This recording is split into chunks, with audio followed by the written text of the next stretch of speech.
Hello दोस्तों, नमस्कार दोस्तों, कैसे हैं आप सब लोग? उम्मीद करता हूँ एकदम शानदार, ज़बरदस्त, ज़िंदाबाद होंगे। तो चलिए स्वागत है एक बार फिर से आपका अपना YouTube channel BPS education AR में। मैं वीरेंद्र प्रताप सिंह, ठीक है? तो इलाहाबाद हाई कोर्ट का प्रैक्टिस सेट हमने लगा दिया है। आज यदि हम बात करें तो जैसे कि कुछ बच्चे कहते हैं सर इतना इजी नहीं आएगा, तो मैं हार्ड लेकर आया हूँ। यानी स्टेनो और क्लर्क के हिसाब से बेसिक और ग्रुप डी में भी यहाँ से आने के चांसेस है। तो ये आपका प्रैक्टिस सेट है। मैं ये नहीं कह रहा कि यही क्वेश्चन आएंगे, हाँ ये जरूर कह रहा हूँ कि इस ही टाइप के इसी ही तरह के प्रश्न आपसे पूछे जाएंगे। ठीक है, तो चलिए देर किस बात की, शुरुआत करते हैं आज के पहले क्वेश्चन की। और सिलेबस का तो आपको पता ही होगा, अगर नहीं पता तो लो मैं आपको 1 मिनट सिलेबस दिखाई देता हूँ कि सिलेबस क्या है इलाहाबाद हाई कोर्ट का। तो देख लो भैया, ये आपका सिलेबस है। यदि हम बात करें सिलेबस की तो इसमें आपका जो ड्राइवर कैटेगरी है सी है, ग्रेड 4th है, उसकी यदि हम बात करें या स्टेनो की बात करें, क्लर्क की हम बात करें, सबकी बात कर रहे हैं तो सब में 25 नंबर की हिंदी, 25 नंबर की अंग्रेजी, 25 नंबर का जीके, 25 नंबर का मैथमेटिक्स। टोटल 100 क्वेश्चन होंगे, 100 मार्क्स होंगे, कोई माइनस मार्किंग नहीं है। और यदि हम बात करें तो 90 मिनट का टाइम आपको दिया जाएगा, 100 क्वेश्चन होंगे। और स्टेज सेकंड की यदि हम बात करें तो भैया इसमें यदि हम बात करें तो जो ड्राइवर होता है, ड्राइवर के लिए आपको ड्राइविंग टेस्ट देना होगा। और वहीं यदि हम बात करें जो स्टेनोग्राफर वाला है, स्टेनोग्राफर के लिए आपको टाइपिंग देनी, शॉर्ट हैंड और टाइपिंग दोनों देनी पड़ेंगी। और क्लर्क के लिए आपको केवल और केवल टाइपिंग देनी पड़ेगी, 25 हिंदी की और 25 ही जो है आपकी इंग्लिश की। 25-25 नंबर की होंगी। हिंदी की स्पीड 25 वर्ड प्रति मिनट है और इंग्लिश की स्पीड 30 वर्ड प्रति मिनट है। तो चलिए देर किस बात की, शुरुआत करते हैं आज के अपने पहले जी के क्वेश्चन की। हमसे पूछा है कि आईसीसी महिला विश्व कप 2025 की मेजबानी कौन सा देश करेगा। तो भैया आईसीसी महिला विश्व कप 2025 की मेजबानी की यदि मैं बात करूं तो इसकी मेजबानी करेगा अपना प्यारा भारत। 23 अगस्त 2024 को नए केंद्रीय गृह सचिव के रूप में किसने कार्यभार ग्रहण किया है। यानी कहने का मतलब ये है, केंद्रीय गृह सचिव की बात कर रहे हैं जिसने कि 23 अगस्त 2024 को अपना कार्यभार संभाला है। तो इसका आंसर हो जाएगा ऑप्शन नंबर बी, यानी गोविंद मोहन। वहीं हम बात करें क्वेश्चन नंबर 3 की। क्वेश्चन नंबर 3 में हमसे ये पूछा है कि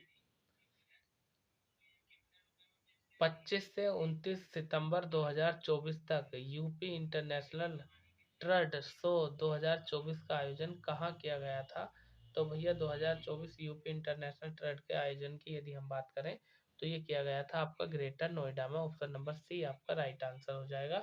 वहीं हम बात कर रहे हैं कि मुद्रा स्फीति के कारण क्या है।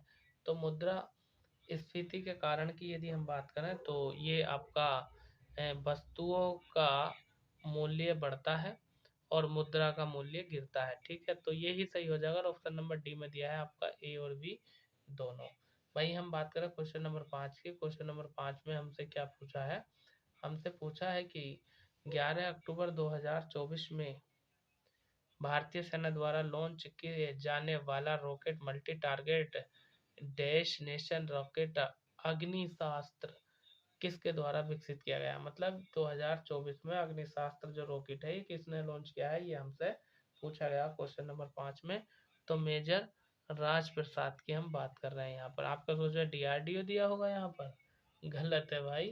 क्वेश्चन नंबर 6 की यदि हम बात करें तो इसमें कहा है द एंजल्स ऑफ कैलाश पुस्तक के लेखक कौन है। द एंजल्स ऑफ कैलाश पुस्तक के लेखक की यदि हम बात करें तो सुविधा प्रसाद है। ठीक है, कौन सी पुस्तक है, द एंजल्स ऑफ कैलाश।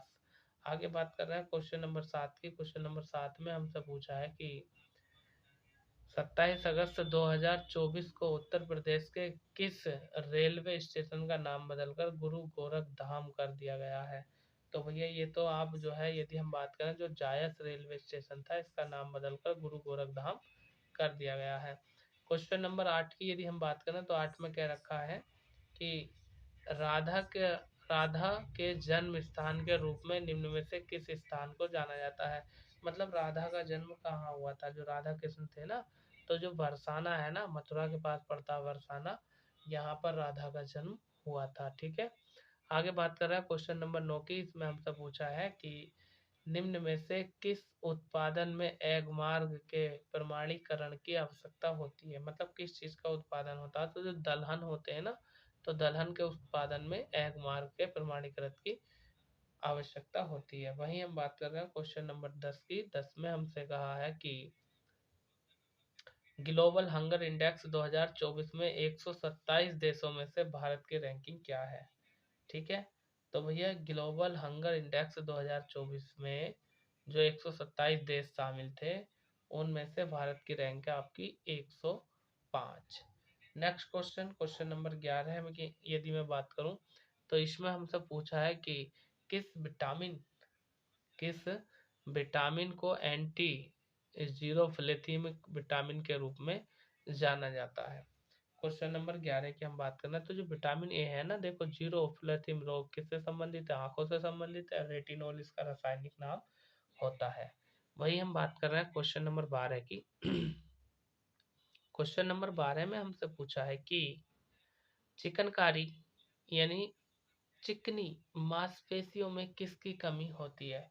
जो चिकनी मांसपेशियां होती हैं, इनमें जो कमी होती है वो होती है आपकी ऑप्शन नंबर बी यानी ट्रोपोनिन की। ठीक है, ट्रेपोनिन की कमी होती है। अगले क्वेश्चन की तरफ चल रहे हैं, क्वेश्चन नंबर 13 जो कि इस प्रकार है।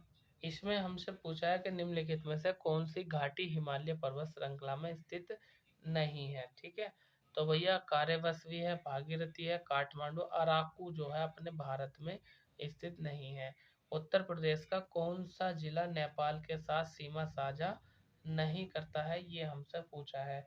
तो भैया देखिए, पीलीभीत करता है, श्रावस्ती करता है, महाराजगंज करता है, लेकिन सीतापुर जिला नेपाल के साथ सीमा साझा नहीं करता है, जो कि उत्तर प्रदेश का जिला है। आगे यदि हम बात करें राजा बिंबिसार के दरबार में, जो राजा बिंबिसार था, इसके दरबार में उस प्रसिद्ध चिकित्सक का नाम बताइए जो इसके दरबार में रहता था।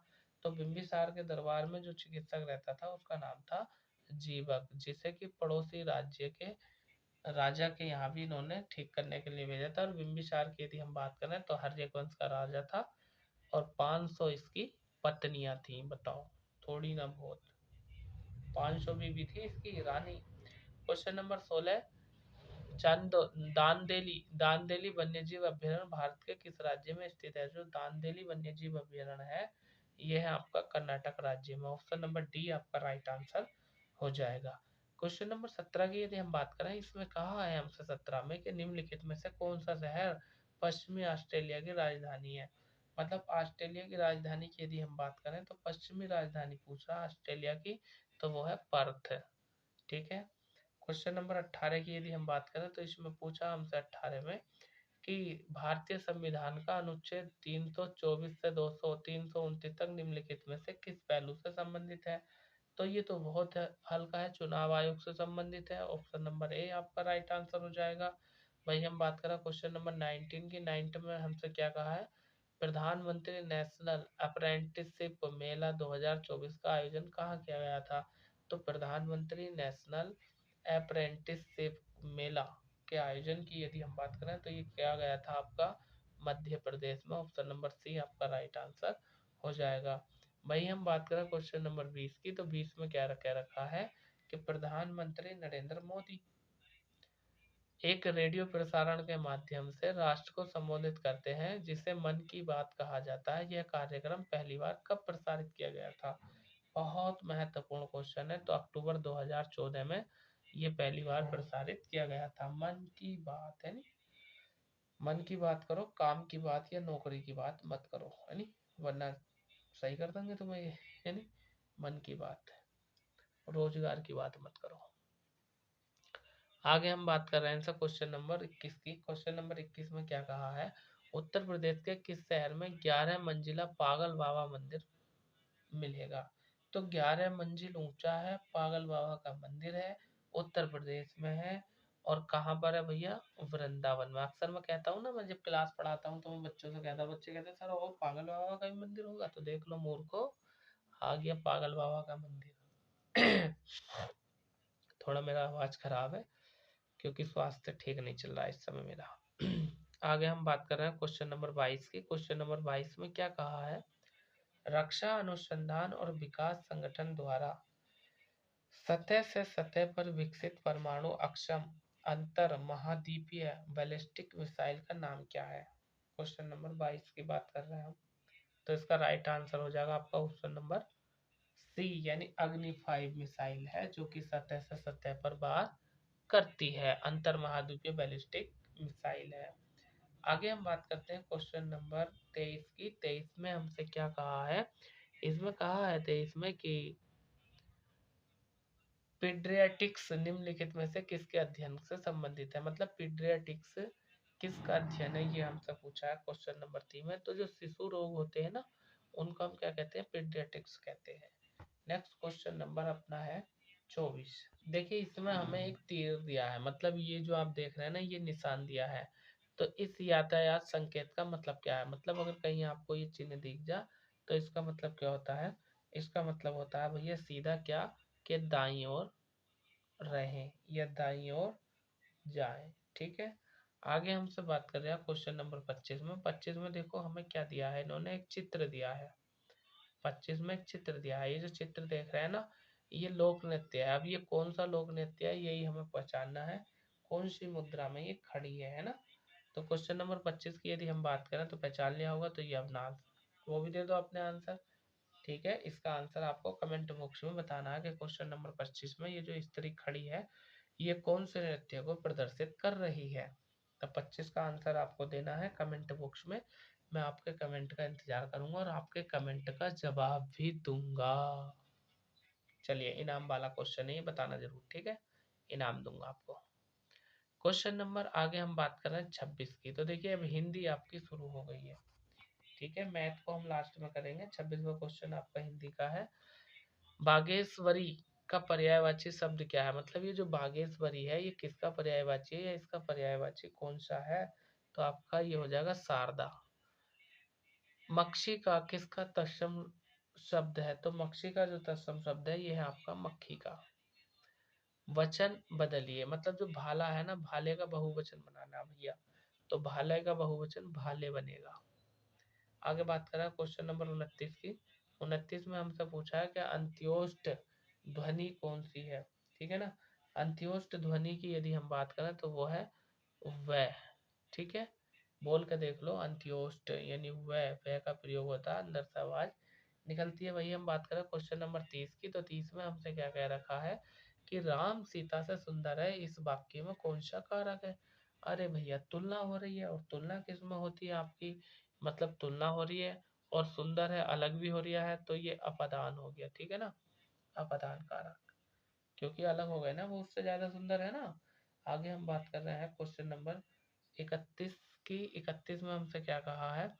31 में कह रखा है कि शब्द प्रकार के आधार पर मनुष्यता शब्दों का कौन सा भेद है? मतलब ये जो मनुष्यता है, ये कौन सा भेद है शब्दों का, ये हमें बताना है। तो भैया मनुष्यता भाववाचक संज्ञा हो गई। ऑप्शन नंबर सी आपका राइट आंसर हो जाएगा। नेक्स्ट बात कर रहे हैं क्वेश्चन नंबर 32 की। 32 में कहा है सुधामयी वात्सल्यमयी तू प्रेमीय है, वाक्य में विशेष्य है। देखो इस वाक्य में यदि विशेष्य की हम बात करें तो भैया इनमें कोई भी विशेष्य नहीं है, यानी ऑप्शन नंबर डी उपयुक्त में से कोई नहीं है, ये आंसर हो जाएगा। क्वेश्चन नंबर 33 की अगर हम बात करें तो 33 में कहा है, क्या कहा है कि द्वंद्व समास में कौन सा पद प्रधान होता है? तो भैया द्वंद्व समास में यदि मैं बात करूं तो दोनों पद प्रधान होते हैं। ऑप्शन नंबर सी आपका राइट आंसर हो जाएगा। आगे चलिए दोस्तों, वहीं हम बात करें क्वेश्चन नंबर 34 की। तो 34 में हमसे क्या पूछा है? ये कह रहे हैं मंदिर में जाने के बाद मन को शांति मिलती है, दिए गए वाक्य का काल पहचानिए। तो मंदिर में जाने के बाद जो है मन को शांति मिलती है, मतलब पूर्ण वर्तमान काल हो गया, क्योंकि कार्य की यहाँ पर समाप्ति हो रही है, मंदिर में भी चले गए और मन को शांति भी मिल गई। क्वेश्चन नंबर 35 की यदि हम बात करें तो निम्नलिखित में से किस शब्द का अर्थ लहर नहीं है? मतलब किस शब्द का अर्थ लहर नहीं है, ये हमसे पूछा गया है। कुल मिला के बात करें तो पर्यायवाची नहीं होना चाहिए, वो ही आपका आंसर होगा।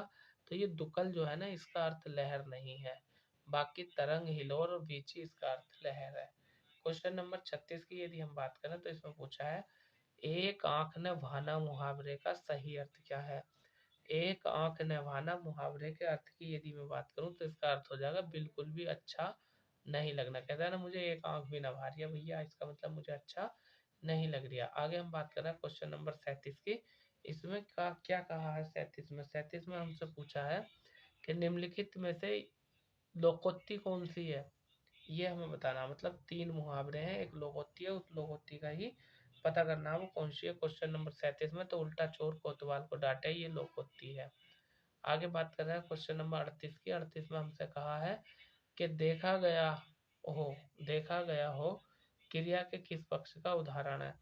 देखा गया हो यदि हम बात करें क्वेश्चन नंबर 38 की, तो इस संभाव्य भूतकाल की बात है, यानी देखा गया हो इस निश्चित नहीं हो रही है, यानी संभाव्य भूतकाल है। क्वेश्चन नंबर 39 की यदि हम बात करें तो इसमें कह रखा है 39 में 39 में कि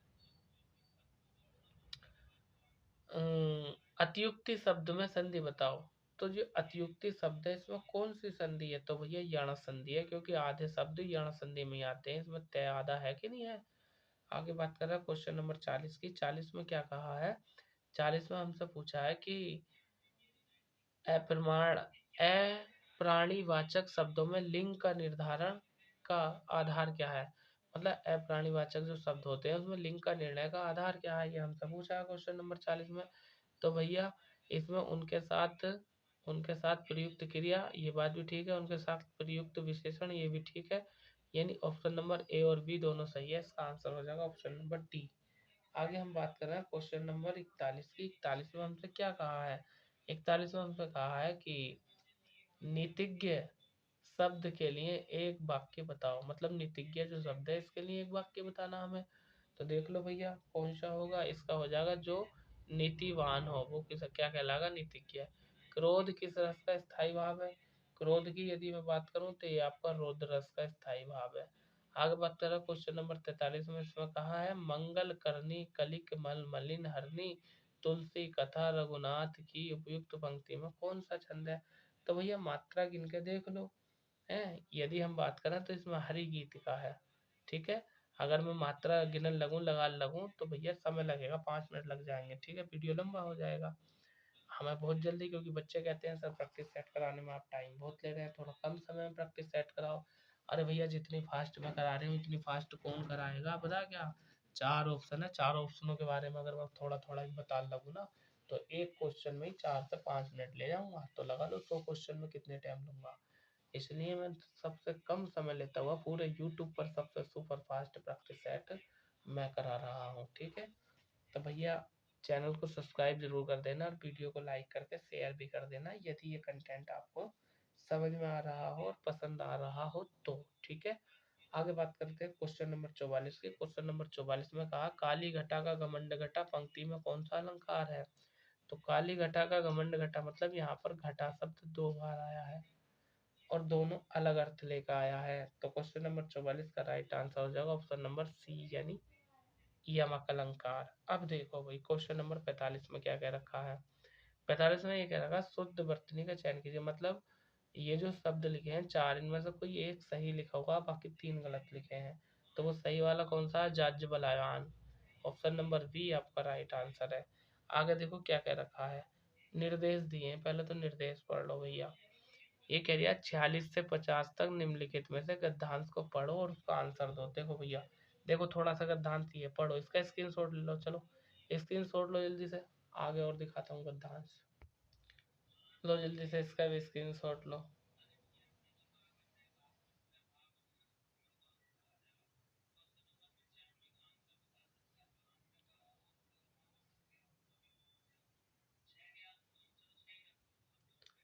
ले लिया स्क्रीनशॉट। अब भैया क्वेश्चन भी देख लो।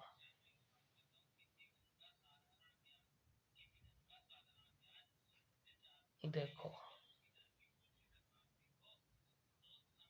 46वां क्वेश्चन, 47 पर 48 है। इसमें क्या है, गद्यांश को पढ़ के आपको आंसर लगाने होते हैं, ठीक है। चलिए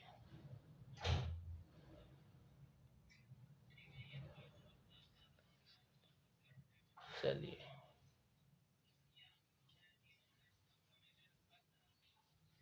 इनके भी स्क्रीनशॉट ले लो।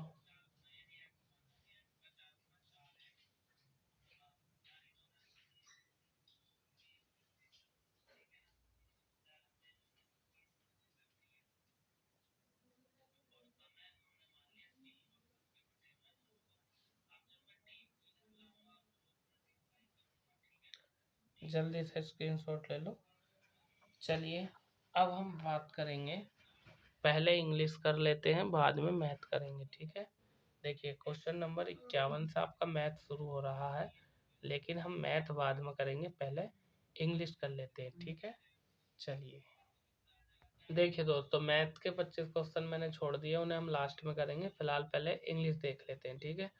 We are Ambedkar studies in university of Columbia. देखिए कोलंबिया यूनिवर्सिटी है, और कोलंबिया यूनिवर्सिटी अपने में एक अलग विशेषता रखती है, तो जो अपने में एक अलग हो विशेषता रखती है वहाँ दा का प्रयोग किया जाता है। क्वेश्चन नंबर आगे हम बात कर रहे हैं 77 में, इसमें क्या कह रखा है, India declared it's freedom midnight, यानी जो भारत है वो आधी रात को आज़ाद हुआ था। तो मिडनाइट दिया है, समय दिया है, समय के साथ किस प्रीपोजिशन का प्रयोग किया जाता है, तो भैया मिडनाइट के साथ एट का प्रयोग किया जाएगा।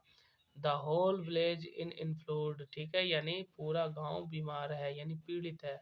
द रेट्स यानी चूहे से, तो किसी का कारण यदि बताया जाता है तो उसके लिए विद प्रीपोजिशन का प्रयोग किया जाएगा। रेट माने चूहा, रेट्स माने चूहे। आगे हम बात कर रहे हैं क्वेश्चन नंबर नेक्स्ट है हमारा, देख लीजिए। हाँ, क्वेश्चन नंबर 79 की यदि मैं बात करूं तो इसमें क्या करना है, which of the following option is correct, यानी कौन सा वाक्य इसमें सही लिखा हुआ है, कौन सा करेक्ट है, ये हमें बताना है। तो 79 की यदि मैं बात करूं तो इसका राइट आंसर जो होगा, students should have respect to his teachers, गलत है। Students should have respect for their teacher, ये ही वाक्य आपका सही है, ऑप्शन नंबर बी, बाकी गलत है लिखे हुए। आगे यदि हम बात करें क्वेश्चन नंबर 80 की, तो 80 में क्या कह रखा है, जरा ध्यान पूर्वक समझ लीजिए। इसमें हमसे प्रीपोजिशन का यूज पूछ लिया है, ठीक है ना। अब प्रीपोजिशन का यूज कैसा होगा, देखो, fill in the blank with the preposition appropriate article, article पूछा भैया इसमें, देखो गंगा अपने में नदी है, और नदी की गंगा जैसी कोई और नहीं है, तो द आएगा, यानी यही ऑप्शन हो जाएगा, द गंगा इज ए, ठीक है ना, शेयर्ड रिवर। आगे बात करते हैं नेक्स्ट क्वेश्चन नंबर 81 की। 81 में हमसे कहा है कि find out the verb in the sentence, ठीक है, यानी ये जो सेंटेंस है इसमें कौन सी वर्ब है ये हमें बताना। तो देखिए यानी राइस से योर राइट हैंड, ठीक है ना, राइस योर राइट हैंड। तो देखिए यदि हम बात करें, इसमें कहा था find out the verb in the sentence, question number 81, तो भैया ये ही आपका है, ऑप्शन नंबर है RAISE। आगे बात कर रहे हैं हम प्लूरल फॉर्म ऑफ, ये मैक्सिमम जो है ना, इस मैक्सिमम की हमें प्लूरल फॉर्म बतानी है, मतलब इसका हमें बहुवचन बताना है। तो देखिए क्वेश्चन नंबर 82 की यदि मैं बात करूं तो इसका मैक्सिमा हो जाएगा, यानी ये रूल होता है नाउन का कि अगर किसी के अंत में यू एम आता है तो यू एम हटा दो और उसमें ए लगा दो, तो बहुवचन बन जाता। क्वेश्चन नंबर 83 की यदि हम बात करें तो 83 में हमसे पूछा है कि the past participle of the verb, यानी टीयर, ये जो टीयर है ना इसका पास्ट पार्टिसिपल बताना है, यानी पास्ट पार्टिसिपल टीयर का कौन सा होगा। क्वेश्चन नंबर 83 की यदि मैं बात करूं तो ट्रोन हो जाएगा, ऑप्शन नंबर सी आपका राइट आंसर है। क्वेश्चन नंबर 84 की यदि मैं बात करूं तो इसमें कहा choose the correct sentence in the following, यानी ये जो वाक्य दिए इनमें से कौन सा वाक्य है, कौन सा टेंस, कौन सा सेंटेंस ठीक है। एक ठीक है, बाकी सब गलत है। तो हैव यू एनी पेन गलत है, do you have not any pen, ये ऑप्शन नंबर बी आपका राइट आंसर है, बाकी चेक कर लो सारे गलत है। क्वेश्चन नंबर 85 की यदि मैं बात करूं तो इसमें क्या कहा है, he bear the warrant of life, ठीक है ना, क्वेश्चन नंबर 85। तो 85 का जो राइट आंसर हो जाएगा तो इसका हो जाएगा सफरिंग, यानी ऑप्शन नंबर ए, ठीक है, यानी he wear the warrant of life, wear the warrant means, यानी इसका मतलब क्या होता है, वियर द वारंट यानी जलाना, इसका अर्थ क्या होता है, तो इसका होता है सफरिंग। क्वेश्चन नंबर 86 की यदि हम बात करें तो 86 में हमसे क्या कहा है, find out the clause in the following sentence, I do not know where the leaves, ठीक है। तो इसमें हमसे क्या पूछा, इसमें हमसे पूछा है कि क्लाउज पूछी है, कौन सी क्लाउज है इसमें, ठीक है ना। यदि हम बात करें क्वेश्चन नंबर 86 की, तो इसमें जो क्लाउज हो जाएगी ऑप्शन नंबर ए हो जाएगी, यानी इसमें नाउन क्लाउज है, ठीक है। अब क्लाउज चैप्टर पढ़ना पड़ेगा आपको, ऐसा समझ में आएगा नहीं। क्वेश्चन नंबर 87 की यदि हम बात करें तो यहाँ हम प्रैक्टिस सेट निकालना है। If he come I shell go, if he कम यदि वह आता तो आई शैल गो मैं जाता।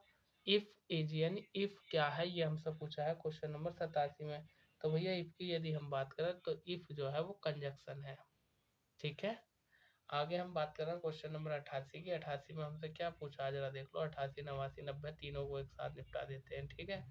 क्या पूछा है 88 में, fill in the blank with the correct option.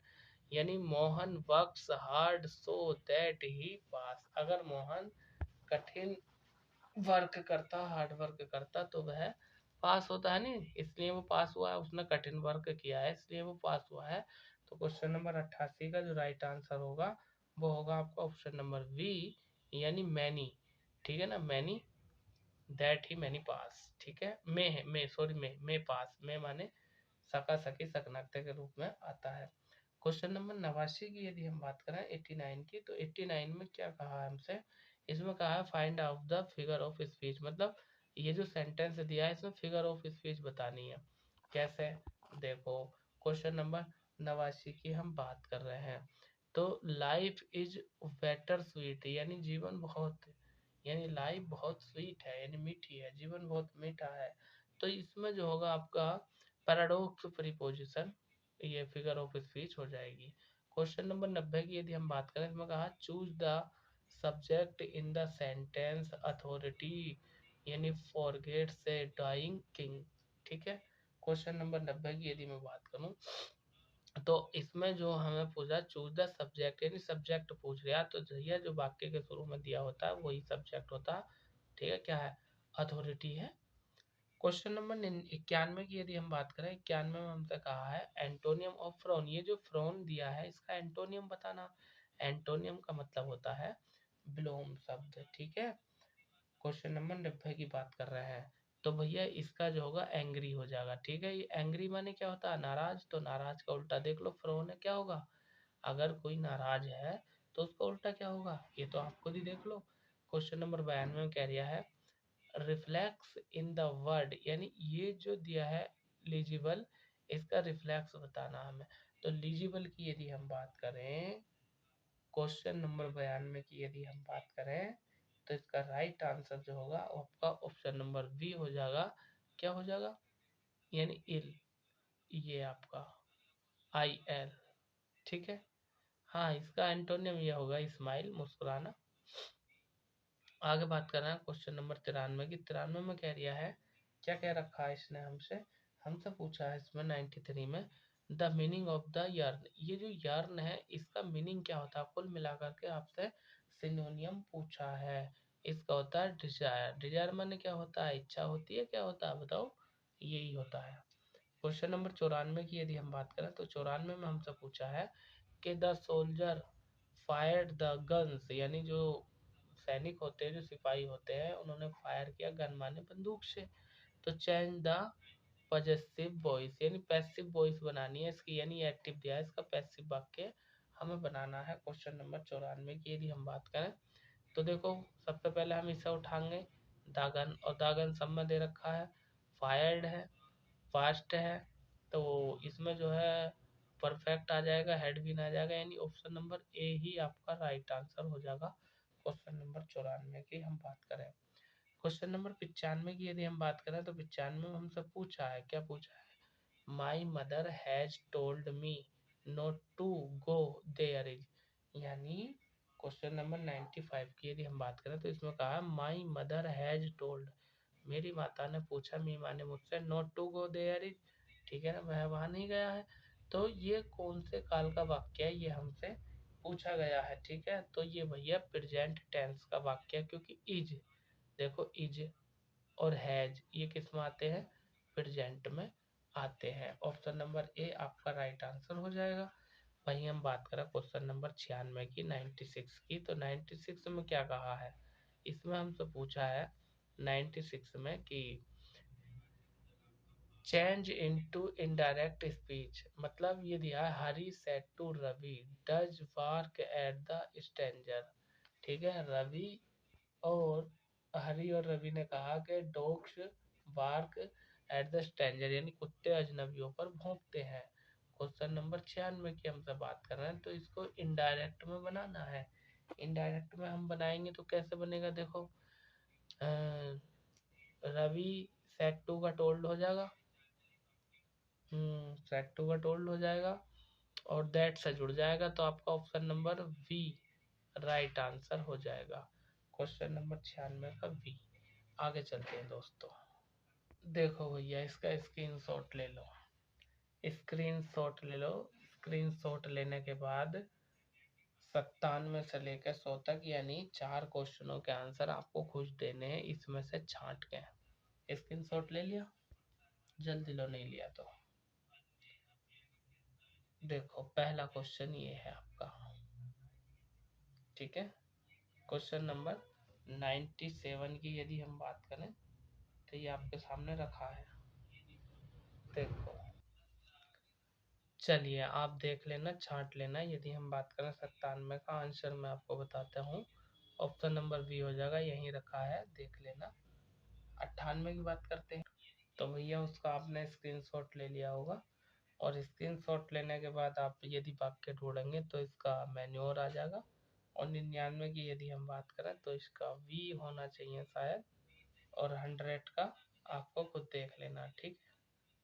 चलिए अब हम मैथ के क्वेश्चन को सॉल्व करेंगे। अब शुरू होता है हमारा मैथ, ठीक है। यानी हमने 75 क्वेश्चन कर लिए हैं। मैंने आपसे बताया था कि मैथ को हम लास्ट में करेंगे। पहले हमने हिंदी करी थी, फिर पहले हमने जीके किया था, जीके जीएस, फिर हिंदी करी थी, उसके बाद इंग्लिश के क्वेश्चन किए थे। अब हम मैथ के क्वेश्चन कर रहे हैं, ठीक है। तो देखो दोस्तों, जो क्वेश्चन हल करने का होगा उसको मैं हल करके दूंगा, और वैसे भी कई बच्चे कमेंट में देखता हूँ सबके वही कहते हैं सर थोड़ा मैथ सॉल्व करने का मौका हमें भी दो। तो देखो पहला क्वेश्चन, सबसे छोटी अभाज्य संख्या यानी जीरो को छोड़कर किसी भी पूर्ण संख्या का गुणनफल क्या होगा। तो देखो, अगर सबसे छोटी अभाज्य संख्या की हम बात करें तो वो क्या है, 2 है, और 2 से जब हम गुणा करेंगे तो आपका आंसर कितना हो जाएगा, ऑप्शन नंबर, ओहो पेन नहीं चल लिया, सी, यानी हमेशा सम संख्या होगा। आगे यदि हम बात करें अगले क्वेश्चन की, क्वेश्चन नंबर आपका 52 है। 52 में क्या कहा है, सुन लीजिए।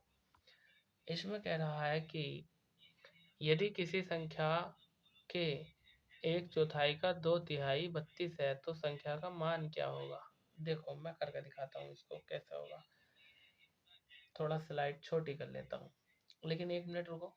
इसे तो मैं छोटी करता हूँ, इससे पहले इसे और समझा दूंगा। क्वेश्चन नंबर 53 को, सबसे छोटा पूर्णांक ज्ञात कीजिए जिसका घन स्वयं के बराबर हो। तो भैया एक ही तो होता है, अब देख लो एक कहाँ रखा है, ठीक है। देखो क्वेश्चन नंबर 52 में क्या कहा हमसे, इसमें क्वेश्चन नंबर 52 में हमसे ये कहा है कि यदि किसी संख्या के 1/4, मान लिया हमने संख्या क्या है, हमने संख्या x मान ली, अब x का 1/4 का 2/3 यानी इसका भी 2/3 कितना है, 32 है, बराबर 32। देखो तो संख्या बताइए, है नी, तो संख्या ज्ञात कीजिए। देखो इसको इधर ले जाओ, मतलब x की गुणा 1 में 2 में करेंगे तो कुल मिला के 2x बटे 3 चौक 12 हो जाएगा, बराबर 32। अब देखो 2 से इसे काट दो, कितनी बार कटेगा, 2 से, मत काटो अभी, अभी मत काटो, लो ऐसे ही रहने दो, ये 32 है पूरा, ठीक है। x तो रोक लो इधर ही, इधर कितना चल गया 32, ये 32 ये भाग में चल जाएगा, गुणा में पहुंच जाएगा 12, और ये गुणा में चल जाएगा भाग में पहुंच जाएगा, दो दो ही दो, 2 छंग 12। अब यदि हम बात करें तो 32 की 6 से गुणा कर दो, 6 दूनी 12 का 2, हाथ से लगा 1, और 36 18 और 1 19, यानी 192 आपका आंसर आ जाएगा, जो कि ऑप्शन नंबर डी में दिया है। क्वेश्चन नंबर 54 की यदि हम बात करें, 53 मैंने करा दिया, 54 में क्या रखा है, 1/450 की आवर्ती दशमलव के रूप में लिखने पर यह ज्ञात किसके बराबर, अरे भैया 1 को 4 से 50 से भाग दे दो, ये आंसर आ जाएगा आपका। क्वेश्चन नंबर 55 बहुत हल्का है, गुणा भाग जोड़ घटा का आप खुद करेंगे, हो जाएगा, नहीं हो तो कमेंट बॉक्स में बता देना। आंसर लगभग मेरे ख्याल से 38 आएगा इसका, ठीक है। कैसे करेंगे देखो, लो मैं बता देता हूँ।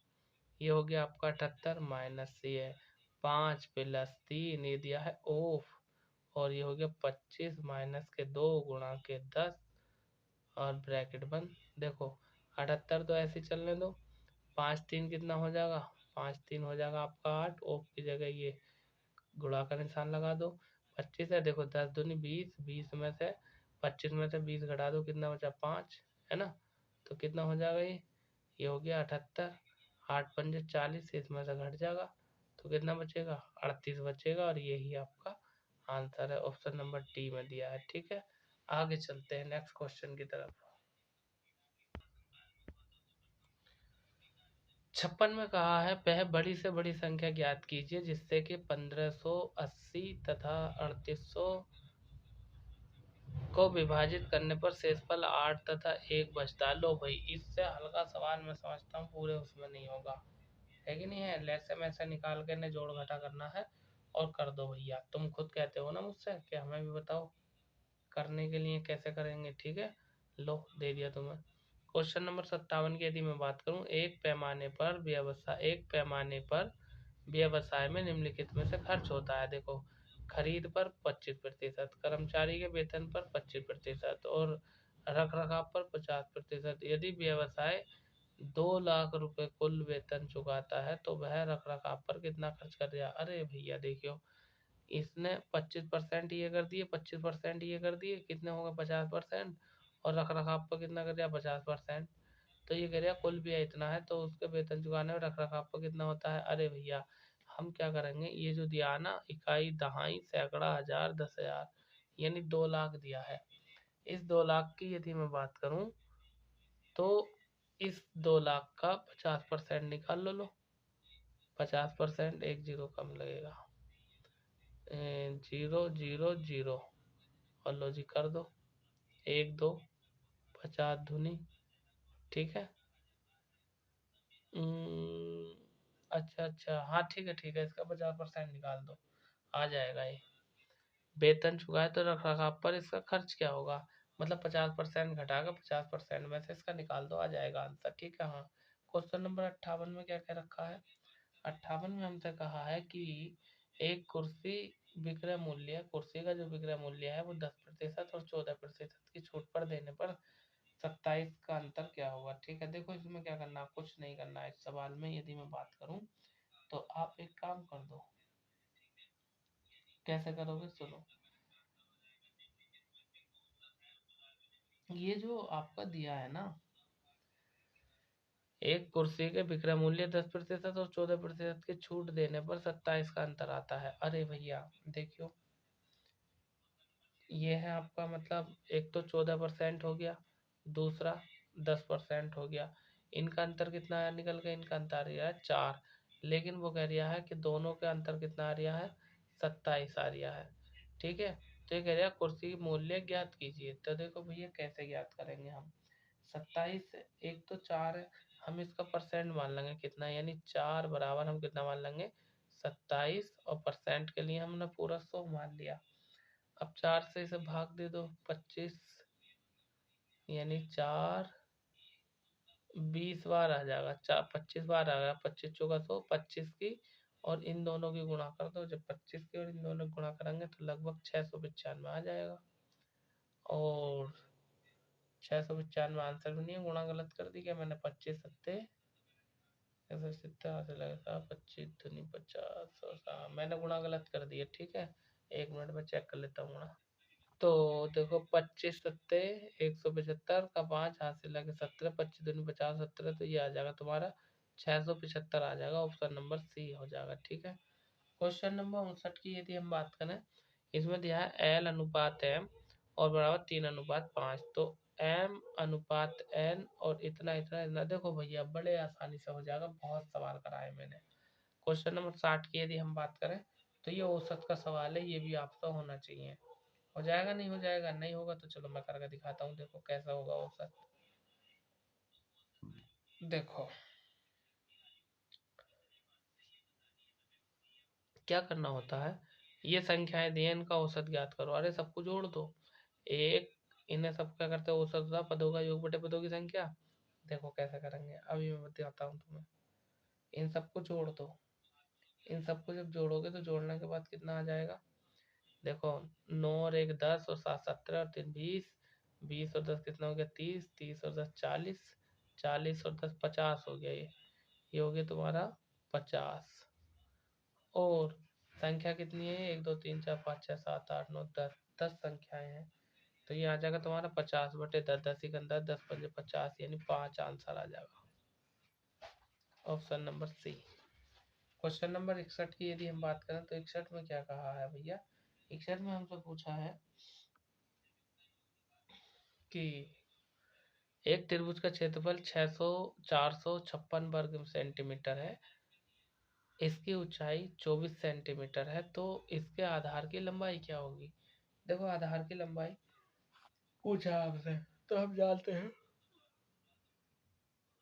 त्रिभुज का क्षेत्रफल, त्रिभुज के क्षेत्रफल की यदि मैं बात करूं तो ये होता है 1/2 गुणा आधार और गुणा लंबाई कह दो या ऊंचाई कह दो, ठीक है। ऊंचाई 1/2 ये है। आधार की यदि हम बात करें तो आधार कितना दिया है इन्होंने हमें, ये क्षेत्रफल ही कोई हम आधार मान लेंगे, नहीं क्षेत्रफल तो इन्होंने दे रखा है ना, इधर आ जाएगा ये कितना ये है, मुझे भी कम दिख रहा है यार, 456 आ जाएगा इधर, ये आ गया 456 बराबर 1/2। आधार हमें नहीं दिया, आधार ही हमें पूछ लिया है, तो इसको हम ऐसे लिख लेंगे आधार, और गुणा ऊंचाई हमें दी है कितनी 24 मीटर, ऊंचाई कितनी दी है 24 मीटर। बस इस सब को हल कर लो, देखो 2 से काटो कितना बार 12 बार कटेगा, अभी इसकी गुणा में चलिए भाग में आ जाएगा, मतलब आधार बराबर 456/12, और जब मैं इसे 12 से भाग दूंगा तो कितना आ जाएगा, 12 दूनी 24, 12 तीन 36, यानी 3 और 12 अट्ठे, ठीक है, तो 38 आंसर आ जाएगा आपका, ऑप्शन नंबर डी, ठीक है। नेक्स्ट क्वेश्चन की यदि हम बात करें, क्वेश्चन नंबर 62 की, 62 में क्या कह रखा, जरा ध्यान पूर्वक सुन लीजिए इधर। 62 में हमसे पूछा है कि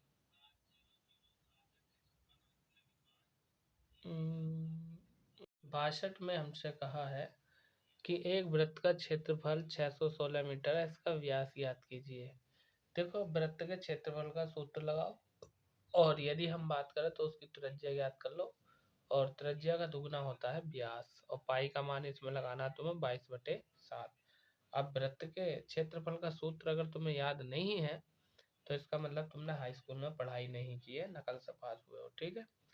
क्वेश्चन नंबर 63 की यदि हम बात करें तो इसमें क्या करना है, a बराबर 1 बराबर इसका मान ज्ञात करना है, तो भैया इसमें क्या करना है, देखो कुछ नहीं करना, इसमें ये दिया है ना तुम्हारा, इसका वर्ग कर दो 1 - 1/a, ठीक है, इसका वर्ग कर दो बराबर, और जब इसका वर्ग करोगे तो कितना आ जाएगा a² + 1/a² -2 गुणा a का मान कितना चल गया, यानी a चल गया है, गुणा 1/a, तो a से a कट जाएगा, और इसका मान कितना दिया है इन्होंने, इसका मान दिया है 1, तो 1 का वर्ग हो जाएगा बराबर a² + 1/a/a, और माइनस कितना आ जाएगा, ये आ जाएगा इधर 2,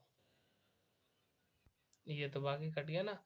अब इसका वर्ग एक ही होता, एक, और इधर दूसरी तरफ ले जाएंगे, यानी a² + 1/a², इसे जब दूसरी तरफ लाएंगे तो 2 और 1 कितना हो जाएगा 3, ये आंसर है, option number B.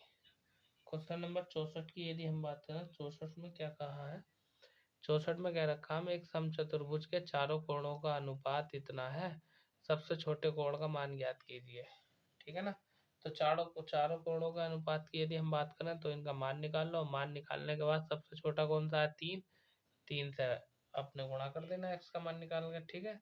Question number 65 की यदि हम बात करें तो 65 में क्या कहा है जरा समझ लीजिए। 65 में हमसे कहा है 65 में क्या रखा है कि एक समभुज के प्रत्येक बाह्य कोण 72 डिग्री का है, तो भुजाओं की संख्या ज्ञात कीजिए। तो भैया भुजाओं की संख्या क्या होगी, लो भाई क्या है, समभुज है मतलब समान भुजा है। प्रत्येक कोण का मान कितना है, 72 है। तो भुजाओं की संख्या बताओ। तो भैया 5 भुजाएं हो जाएंगी इसकी। Option number C right answer हो जाएगा। क्वेश्चन नंबर 66 की अगर हम बात करें तो इसमें क्या क्या रखा है। किसी वर्ग का परिमाप 20 सेंटीमीटर हो, एक आयत की चौड़ाई इस वर्ग की चौड़ाई के बराबर हो और लंबाई इसकी दुगनी हो तो आयत का क्षेत्रफल ज्ञात करो। आयत के क्षेत्रफल का सूत्र मैंने अभी लगाया था पिछले सवाल में, और यदि नहीं आया हो समझ में तो पिछला सवाल देख लो। आयत के क्षेत्रफल का सूत्र, वर्ग का परिमाप का सूत्र, दोनों लगाए थे। वर्ग का परिमाप कितना होता है, 4 गुना a, और आयत का क्षेत्रफल कितना होता है, लंबाई गुणा चौड़ाई। आसानी से आंसर आपका आ जाएगा। ठीक है, चलिए आगे हम बात कर रहे हैं क्वेश्चन नंबर 67 की। निम्नलिखित पर विचार करिए। 3 + 8 बराबर कितना है, अरे 3 और 8 का योग कर देंगे। 3 और 4 5, 5 और 3 का योग करेंगे तो कितना आएगा, 8 आ जाएगा। कहने का मतलब ये है, तो ऑप्शन नंबर 3 में क्या कहा, सी में कोई ऐसी दो संख्याएं बताइए जिनका योग 8 हो। तो भैया वो कौन सी है, वो यही है, 5 और 3। आगे चलते हैं नेक्स्ट क्वेश्चन की तरफ। 68 में कहा है कि भैया 7 यानी 70,560 में 5 और 6 के स्थानीय मानों का गुणनफल ज्ञात कीजिए। अरे 5 का स्थानीय मान कितना होगा, 5 का स्थानीय 5 काय के स्थान पर है, सैकड़े के, और 6 का स्थानीय मान कितना होगा, 60। लो 6 पंजे 30, 1 2 3, 1 2 3 लगा लो, क्या हो जाएगा, option number C right answer हो जाएगा। यदि समय 2:17 PM है तो अब से ठीक 11 घंटे और 59 मिनट के पश्चात क्या समय होगा। अरे 2:17 में जोड़ दो, कुल मिलाकर के 12 घंटे जोड़ दो, 1 मिनट कम कर दो, कितना आंसर आ जाएगा इसका, 2:17 में जब 12 घंटे जोड़ोगे तो ऑप्शन नंबर सी आ जाएगा। ठीक है, यानी 12 PM हो रहा है तो 12 AM हो जाएगा। लेकिन यहाँ पर दिया 59 मिनट, 1 मिनट कम है तो एक घटा देंगे तो ऑप्शन नंबर सी यानी 2:16 हो जाएगा। 70 की हम बात करें तो कह दिया है, कक्षा 2 के शिक्षार्थियों का सरल आकृतियों के लंबों एवं किनारों के परिचय कराने का सबसे उत्तम उपकरण बताइए। तो भैया वो जियो बोर्ड हो जाएगा। 71 की हम बात कर रहे हैं। 71 में कह दिया है, वर्ष 2003 का प्रथम दिन बुधवार था तो वर्ष 2005 का अंतिम दिन कौन सा होगा। अरे भैया इसमें क्या करना है, देखो ये कैसा है, साधारण वर्ष है, कौन 2003 साधारण वर्ष है, तो अंतिम दिन बुधवार है इसका 2003 का। तो 2004 के जनवरी का क्या होगा, बृहस्पतिवार, और 2005 के जनवरी का क्या होगा, शनिवार। तो 31 दिसंबर 2005 का क्या होगा आपका, रविवार होगा। तो आपका ऑप्शन नंबर ये राइट आंसर हो जाएगा। ठीक है, आगे हम बात कर रहे हैं क्वेश्चन नंबर 72 में। 72 में कह दिया है कि ये पाई है, पाई क्या है, एक विषम मान है, एक सम्मान है, एक अभाज्य संख्या है, ये एक परिमेय संख्या है। मतलब जो पाई दी है इसका मान हमें बताना है। चलिए, तो भैया जो आपका ये पाई है ना, एक अपरिमेय संख्या है, यानी 72 का आंसर हो जाएगा ऑप्शन नंबर डी। 73 की यदि हम बात करें तो 73 में कह रहेगा, दिए गए चित्र में कितने वर्ग हैं ये हमें बताना है। तो भैया कैसे करेंगे, देखो इसे कर दो, 1 का वर्ग प्लस 2 का वर्ग और ये प्लस 3 का वर्ग। 1 का वर्ग 1 होता है, 2 का वर्ग 4 होता है, 3 का वर्ग 9 होता है। ठीक है, तो 9 और 4 13, 13 और 1 14, यानी ऑप्शन नंबर डी आपका राइट आंसर हो जाएगा। वही क्वेश्चन नंबर 74 की यदि हम बात करें तो क्वेश्चन नंबर 74 में क्या कह रखा है, कह दिया है विभाजनी का उपयोग किया जाता है। जो मतलब विभाजनी है उसका उपयोग कहाँ किया जाता है, तो भैया रेखाखंड की लंबाई ज्ञात करने में किया जाता है। ये हल करने का क्वेश्चन है ही नहीं। क्वेश्चन नंबर 75 की यदि हम बात करें तो लास्ट क्वेश्चन है और ये हम आपको दे रहे हैं होमवर्क। ठीक है, इंग्लिश हमने कर ली है ये तो आपको पता है। ये कह दिया 3 सही 1/4 किलोग्राम चीनी से 1/16 किलोग्राम चीनी के कितने पैकेट बनाए जा सकते हैं। इसको 4 या 12 और 1 13, 13/4 को इससे भाग दे दो 1/16 से, आपका आंसर आ जाएगा।